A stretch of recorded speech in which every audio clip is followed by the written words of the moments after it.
جديدة من اي نيوز. انا نيمو. اي نيوز هنتكلم عن اخبار كتير جدا هتهمكم بتحصل في مصر وبره مصر. تابعونا. مي طلعت الاولى في مسابقة علم الاعصاب، ومع انها ما درستش الموضوع ده وهتسافر مسابقة عالمية في امريكا عشان تمثل مصر. تعالوا نشوف ايه حكاية مي. اسمي مي عبد اللطيف دربالة. عندي 17 سنة. دخلت مسابقة البرين بي، هي مسابقة عن علوم المخ والأعصاب.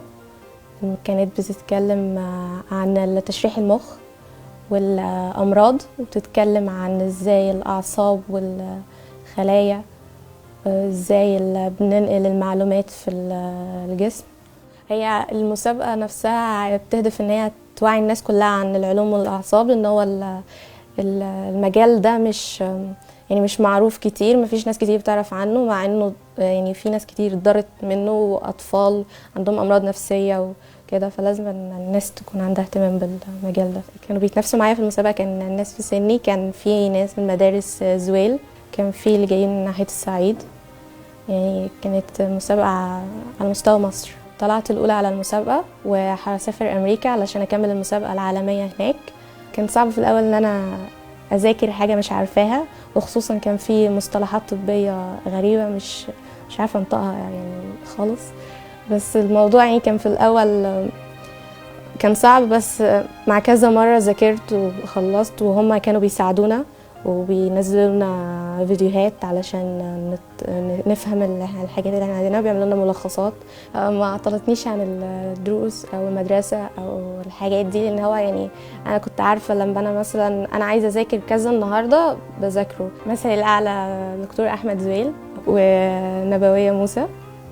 ليا حاجه تانية غير المسابقه العلميه، انا ليا هوايه، بحب ارسم، بحب الانمي. ماما وبابا شجعوني كتير.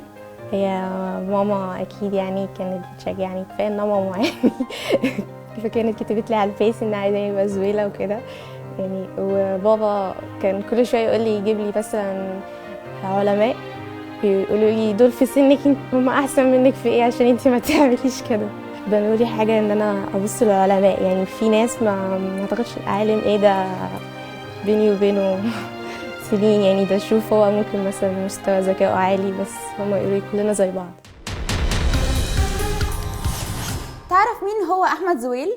وعمرك فكرت تبقى زيه ولا لا؟ احمد زويل هو مكتشف الفيمتو ثانيه، وهو عالم جامد كويس قوي، وساعد علماء كتير قوي في الفيمتو ثانيه، وبس هو ده اللي اعرفه عنه. ده عالم كبير قوي، واخد جائزه نوبل، وكفايه اللي هو اخترع الفيمتو ثانيه وكده. احمد زويل هو عالم من علماء مصر، ومصر مش حاولت مش مسكت في ايديه، راح امريكا مسكوا في ايديه وخلوه عالم كبير. لا، ما حاولت زي احمد زويل عشان هو عالم كبير. احمد زويل عالم مصري في الفيزياء، اخترع الفيمتو الثانيه، طبعا ربنا يرحمه. ايوه طبعا حاولت ابقى زيه، يعني هو راجل كويس جدا وكل انسان نفسه يبقى زيه. يعني احمد زويل كسب جائزة نوبل، بحاول ان انا ابقى زيه، اعمل اختراعات زيه وحاجات زي كده.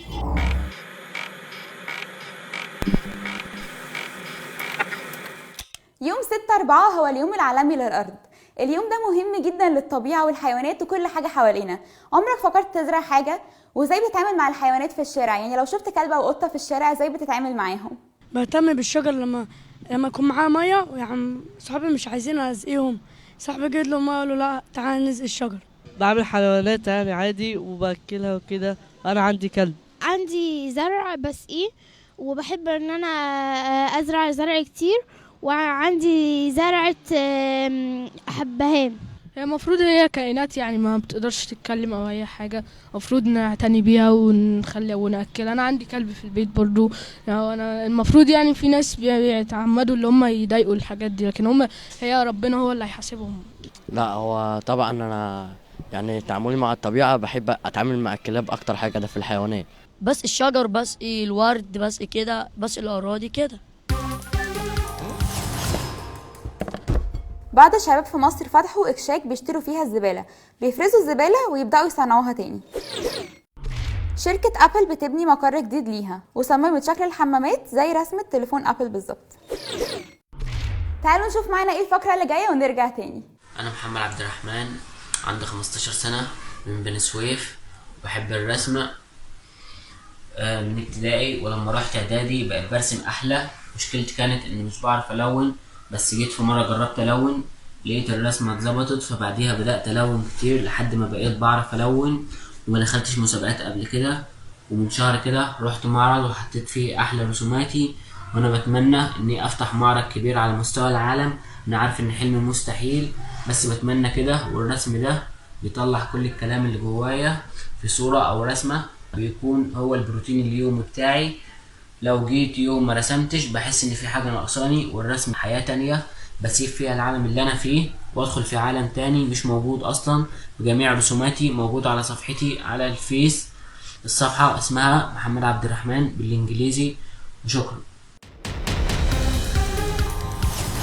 خلصت النهارده حلقتنا من اي نيوز، يا رب تكون عجبتكم واستفدتوا منها. هنستناكم تتابعونا على السوشيال ميديا، ودايما قولوا لنا رايكم. باي باي.